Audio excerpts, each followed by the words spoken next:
antri di undangan, kita senang dapat ayam yang paling besar.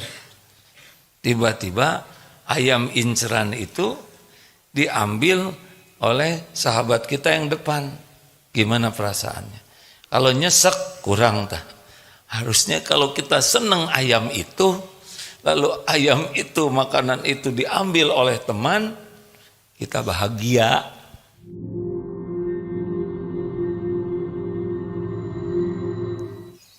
Jadi dikumpulkan oleh beliau tentang hadis akhlakul karimah, diurut ternyata 4 ini yang menjadi pilarnya. Sudah pernah dibahas dan sekarang dibahas lagi. Kenapa? Karena sudah lupa. Ya begitu. Yang pertama, la yu'minu ahadukum. Tidaklah sempurna iman seseorang hatta hingga yuhibba li akhihi ma yuhibbu li nafsihi. Mencintai, menyukai apa yang untuk saudaranya sebagaimana menyukai apa yang untuk dirinya. Jadi bukan mencintai saudaranya sebagaimana mencintai dirinya sendiri. Bingung ini gimana? Tapi sederhananya kita senang kepada apa yang ada pada saudara kita sebagaimana kita senang kalau kita mendapatkannya. Antri di undangan, kita senang dapat ayam yang paling besar. Tiba-tiba ayam inceran itu diambil oleh sahabat kita yang depan. Gimana perasaannya? Kalau nyesek kurang tah. Harusnya kalau kita senang ayam itu, lalu ayam itu, makanan itu diambil oleh teman, kita bahagia. Wah berat ya. Ini baru bab makanan. Kalau kita suka mendapat sesuatu, maka kita suka. Kalau saudara kita dapat apa yang kita suka itu juga. Nah kalau turun dari itu ada tingkatan-tingkatannya. Yang terburuk adalah kita tidak suka saudara kita dapat nikmat dan suka kalau dapat musibah. Ini terburuk nih, terburuk. Jadi siapa yang disebut saudara? Innamal mu'minuna ikhwah. Ini kita bicara saudara seiman.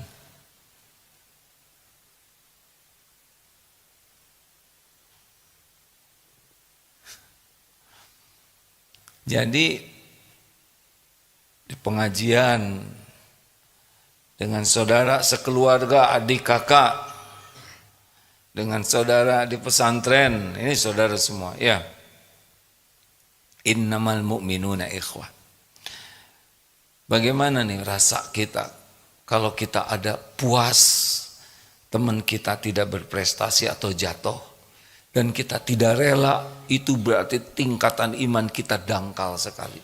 Kita baru jadi seorang pendengki. Ada tingkatan lebih baik dari yang tadi tapi tetap buruk, yaitu enggak lah, janganlah teman-teman saya ini, sahabat-sahabat saya ini jangan ada yang rugi, jangan ada yang bangkrut, tapi ya jangan sukses juga gitu. Dia tidak menghendaki orang rugi, tapi ya enggak usah sukses. Nah itu masih dengki. Dia masih tidak rela orang lain dapat nikmat, walaupun jangan sampai celaka. Kalau yang pendengki sejati itu harus celaka, bahagia kalau celaka tuh. Nah ada yang lebih baik dari itu masih tetap jelek, tapi sudah lebih baikan lah ya, yaitu ya udah nggak apa-apa deh, teman saya juga maju, ada prestasinya, tapi di bawah saya gitu. Jadi boleh deh dia jadi ranking, tapi ranking 11 karena saya ranking 10, begitulah. Jadi sudah rela orang lain dapat keuntungan, sudah rela orang lain dapat prestasi, tapi belum rela disamai. Ini dengki juga. Nah, standar orang yang benar-benar sudah berkualifikasi punya iman yang bagus adalah kita dapat ranking 1, kita bahagia. Hah, jadi ranking 1-nya 2, enggak apa-apa. Enggak ada ganjelan di sini. Kita dapat rezeki gaji misalkan 10 juta, teman ternyata baru juga kerja 2 bulan, gajinya udah sama. Kalau nyesek, nah enggak rela tuh. Enggak apa-apa. Ibu dari Majelis Talim Aisyah Purwogondo. Purwokerto, Purwogondo. Enggak apa-apa, Bu, silakan ya, Bu. Saya setuju. Oh, Jepara ya. Ibu Jepara, tiba-tiba di depan Majelis Taklim Aisyah Purwogondo Jepara ini ada lagi yang bikin majelis taklim. Kalau ngebenggul segede gini, kenapa?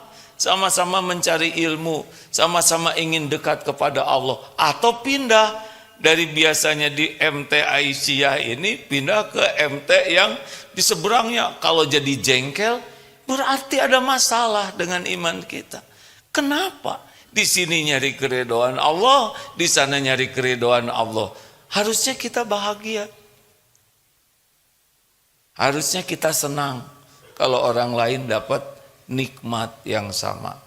Nah, yang paling top adalah kita bahagia dengan melihat saudara kita diberi oleh Allah lebih dari kita. Nih masuk kerja sama-sama, tiba-tiba karir teman kita tuh lebih bagus, jabatannya naik, gajinya naik, periksa hati kita. Kalau kita nyesek di sini, nah itu iman kita lemah. Kalau kita alhamdulillah, lama-lama sama, lama-lama lebih tinggi, gajinya lebih besar. Kita ingin tidak seperti itu. Kalau kita ingin, nah sekarang saudara kita dapat, kita bahagia. Itu sebetulnya yang harus kita miliki. Jadi belang hati ini, enggak ada penyakitnya.